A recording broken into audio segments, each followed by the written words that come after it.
What if I told you that right now, at this very moment, your mind is imprisoned?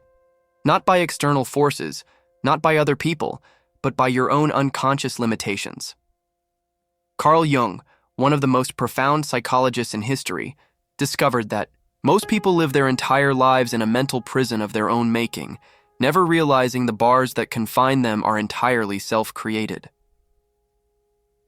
Today, we're going to explore 5 profound truths that Jung uncovered through decades of working, with patience and his own deep inner work.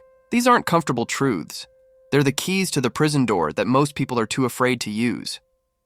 As Jung himself said, people will do anything, no matter how absurd, to avoid facing their own souls. But you're different. You're here because something inside you knows there's more to life than what you're currently experiencing.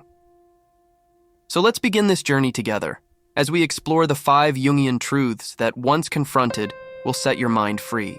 The first truth you must confront is that your shadow, those parts of yourself you've rejected, denied, or hidden away, contains your greatest untapped power.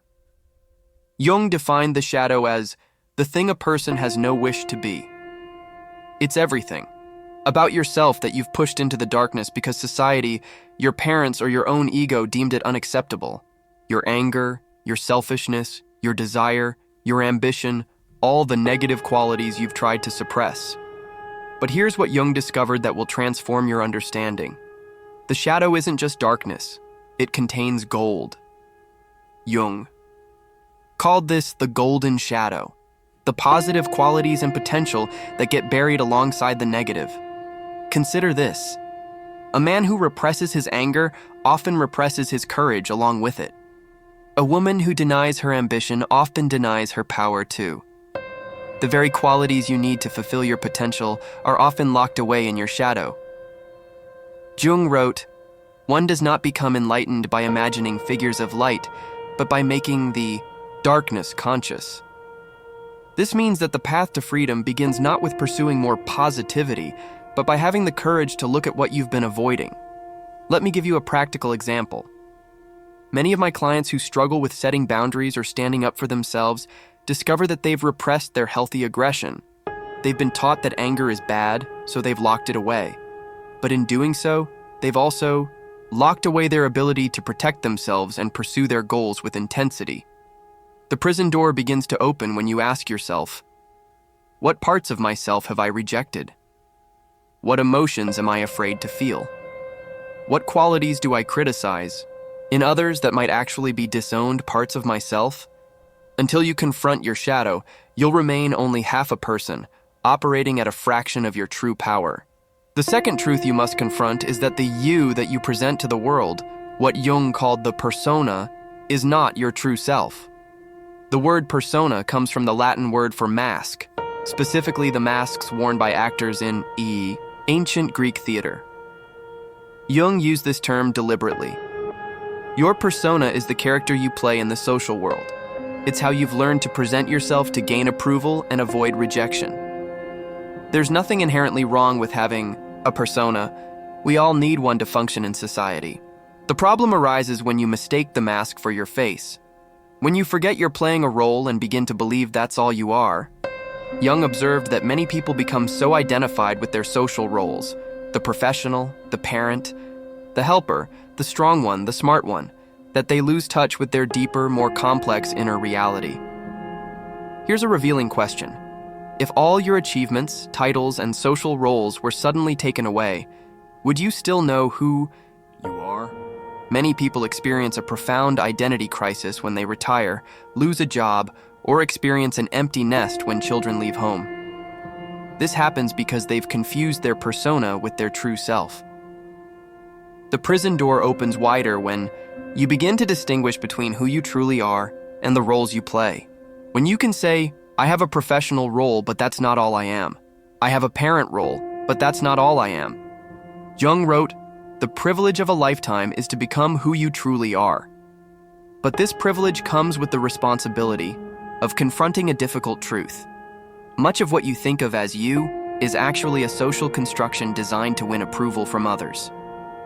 Until you confront the difference between your persona and your authentic self, you'll remain imprisoned by the expectations of others. forever seeking external validation rather than internal wholeness.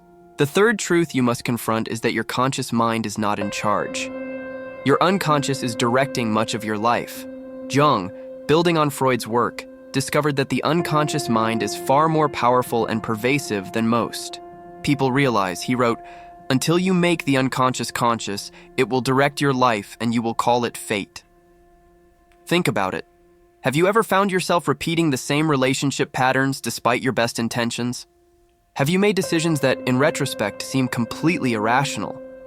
Have you felt compelled toward certain behaviors, even when they harm you? These are all signs of unconscious forces at work. Your conscious mind, the part you identify as you, is like the tip of an iceberg, representing only about 5% of your total mind. The other 95% operates below the surface, influencing your thoughts, feelings, and behaviors in ways you don't recognize. Jung identified several components of this unconscious realm. First, there's your personal unconscious, containing forgotten experiences, repressed memories, and undeveloped aspects of your personality. Then there's what Jung called the collective unconscious, a deeper layer shared by all humans, containing universal patterns he called archetypes that influence how we experience life. The prison door opens wider when you begin to recognize the unconscious patterns governing your life. Dreams provide one window into this realm. Jung considered dreams not random neural firings, but meaningful messages from the unconscious. Another approach is to notice your emotional triggers. When you react with intensity disproportionate to a situation, that's often a sign that something unconscious has been activated. A client of mine discovered that her intense fear of abandonment was driving her to sabotage relationships before others could leave her. This pattern operated completely outside her awareness until she began the work of making the unconscious conscious. Until you confront the reality that your unconscious mind is largely running the show, you'll remain imprisoned by patterns you don't understand and cannot change. The fourth truth you must confront is that psychological wholeness requires integrating the opposites within you. Jung discovered that the psyche naturally organizes itself into pairs of opposites: conscious, unconscious, thinking, feeling, introversion, extroversion, masculine, feminine, and many others. Most people, however, develop one side of these pairs while neglecting or repressing the opposite. For example, a person might strongly identify with their logical, rational side while repressing their emotional, intuitive nature. Or someone might develop their caring, nurturing qualities while denying their need for independence and self-assertion. Jung observed that this one-sidedness creates psychological imbalance. He wrote, "The greater the contrast, the greater the potential. Great energy only comes from a correspondingly great tension of opposites." What Jung meant is that true psychological power comes not from eliminating one side of these polarities, but from holding the tension between them, allowing both to exist within you simultaneously. This is why Jung's concept of wholeness isn't about achieving some state of perpetual peace or eliminating all negative qualities. It's about becoming big enough to contain your contradictions. The prison door opens wider when you begin to recognize and develop the neglected opposites in your personality. If you're highly structured, it means allowing in some spontaneity. If you're always caring for others, it means learning to receive care yourself. A particularly important pair of opposites Jung identified were the anima, feminine qualities in men, and animus, masculine qualities in women. Regardless of your gender, psychological wholeness requires integrating both masculine and feminine elements of the psyche. Until you confront the need to integrate your psychological opposites, you'll remain imprisoned in a partial, one-sided existence, cut off from the full range of your human potential. The fifth, and perhaps most profound truth you must confront, is that your life has an inherent purpose beyond your ego's desires, what Jung called the process of individuation. Individuation is the central concept in Jung's psychology.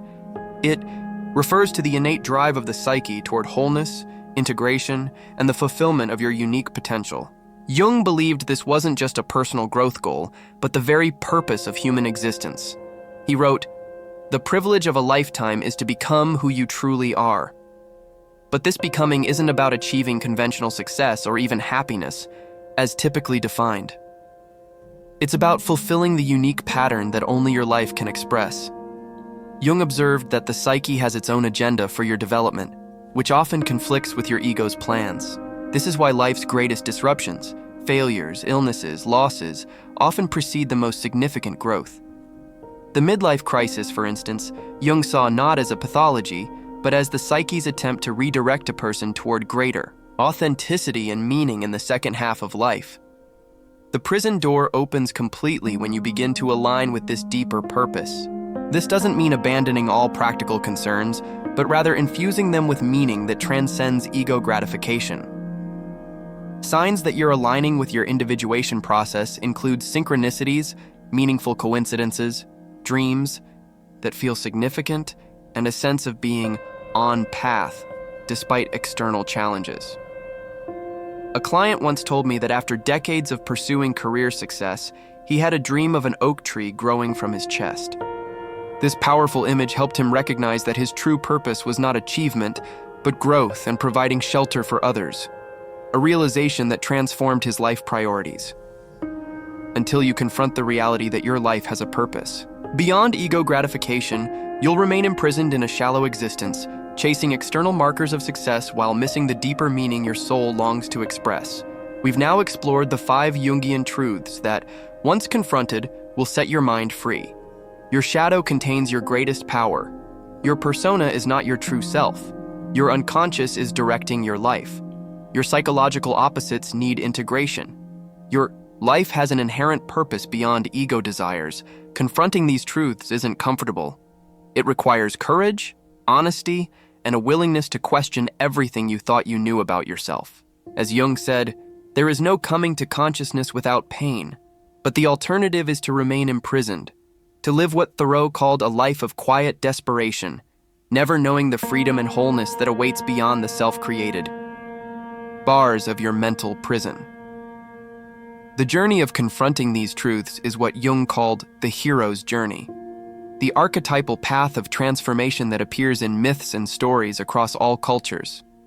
It's the journey from unconsciousness to consciousness, from fragmentation to wholeness, from imprisonment to freedom.